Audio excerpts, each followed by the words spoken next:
Aujourd'hui, on continue avec le festival Nourrir Liège. La journée du 27 mars, c'est vraiment la journée formation du festival où on essaye de sensibiliser les agriculteurs, les producteurs, mais aussi toute la population qui serait intéressée. Alors, on commence la journée avec la découverte de l'outil Potentia, qui est un outil qui va permettre de s'engager en tant que citoyen et de construire des stratégies.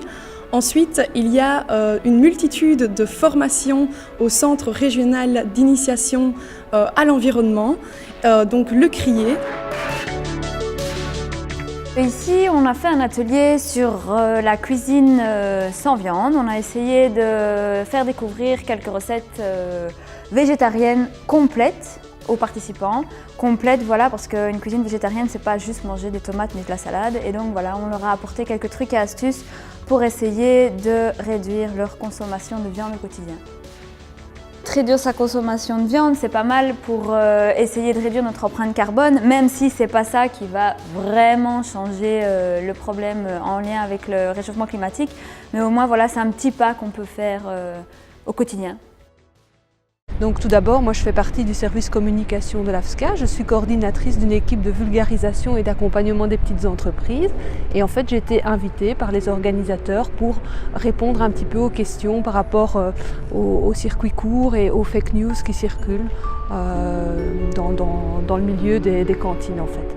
Et notamment, par exemple, est-ce que si on a des œufs dans l'école, enfin si on a des poules qui produisent des œufs dans l'école, est-ce qu'on peut utiliser les œufs dans la cantine? Pareil avec les potagers à l'école, est-ce qu'on peut utiliser les légumes du potager dans la cantine?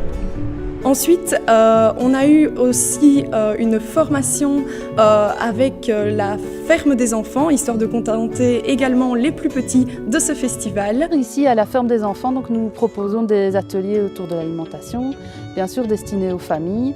Donc, il y a un atelier sur le miel, donc dégustation de miel et recettes autour du miel, un atelier pour avoir un mini jardin chez soi, donc c'est les graines germées, donc cuisine à base de graines germées, choco-graines qui remplacent très bien par exemple le Nutella. Et puis un dernier atelier, ce sont les limonades lactofermentées, donc à base de gingembre par exemple. Et alors vous pouvez aussi bien sûr visiter le terrain, aller voir les animaux. Il y a aussi un vélo smoothie, donc ça c'est une initiative de Liège Ville Santé, où les enfants peuvent en fait faire des jus de fruits à partir d'un vélo, donc en pédalant. Donc nous avons aussi mis cette année 2 bacs pour les incroyables comestibles. Nous sommes en train de faire les semis aujourd'hui, donc pour toute l'année. Et pour terminer cette journée du 27 mars, nous avons eu la chance d'accueillir Antoine Repessé, qui est un photographe autodidacte, qui vraiment nous montre des photos choc contre le gaspillage, et aussi Madame Sylvie Droulan, donc alias Zéro Carabistouille, qui est une blogueuse, maman blogueuse plus précisément, qui nous a vraiment raconté comment mettre des petits conseils pratiques dans sa vie pour devenir une famille zéro déchet. C'était une première pour moi parce qu'en fait on a présenté donc cette série en binôme avec Sylvie Droulan, qui est une actrice du zéro déchet. Et en fait ça s'est avéré être assez intéressant d'avoir un jeu de questions-réponses. Et c'est vrai que j'ai trouvé que justement d'être à deux sur le plateau, à évoquer ces questions, en plus avec des points de vue complètement différents. Moi, en point de vue de photographe, j'ai mis un doigt sur cette problématique. Après, c'est pas pour autant que je suis devenu un acteur complètement du zéro déchet, même si c'est une démarche vers laquelle j'essaye de tendre. En tout cas, j'essaye d'apporter ma pierre à l'édifice et je pense que Sylvie, elle, l'appréhende avec un angle qui est complètement différent, où elle le promeut. Elle n'a pas forcément justement le support visuel que moi je pouvais lui proposer. Et à mon sens, ça marchait bien justement d'avoir un peu ce jeu de questions-réponses. On continue le festival avec la journée étudiante ce jeudi 28 mars qui a débuté avec une distribution de soupe sur différents campus où les étudiants venaient avec leur contenant de soupe et on leur donnait de la soupe gratuite, ce qu'ils ont fortement apprécié. Je suis bénévole aujourd'hui pour le festival Nourrir Liège. On distribue des soupes spécialement sur les campus de l'Université de Liège et aussi des hautes écoles. Donc on était au Ventoux, au Sartillement, à la haute école Elmo et d'autres. Ensuite, on a continué avec un marché local que vous connaissez sûrement. Il s'agit du marché Court-Circuit qui se situe place Xavier-Nogent où pour l'occasion, nous accueillons vraiment de nouveaux producteurs locaux et de nouveaux petits artisans qui étaient vraiment sympas à découvrir.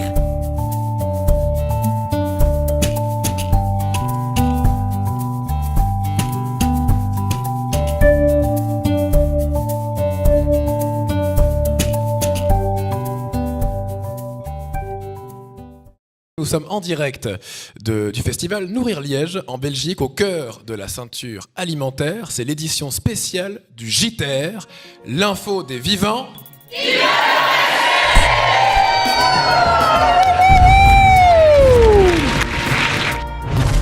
On a poursuivi cette journée avec un grand JTR en direct de Liège, présenté évidemment par Félicien Bogert, accompagné de plusieurs acolytes, comme notamment Vincent Verzat ou encore Lénie Chérino de Professeur Feuillage et bien d'autres.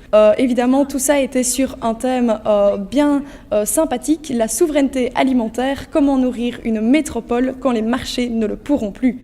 Ceci s'est enchaîné sur un grand débat politique, histoire de rester dans une transition et d'inclure tous les partis qui étaient vraiment représentés. Et les producteurs et autres ont pu poser toutes leurs questions au sujet de la transition alimentaire.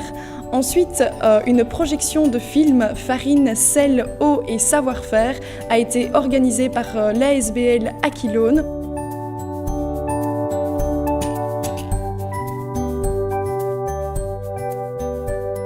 Merci beaucoup de nous suivre et n'hésitez pas à nous rejoindre dans le cadre de ce festival Nourrir Liège sur la page de Permavenir TV.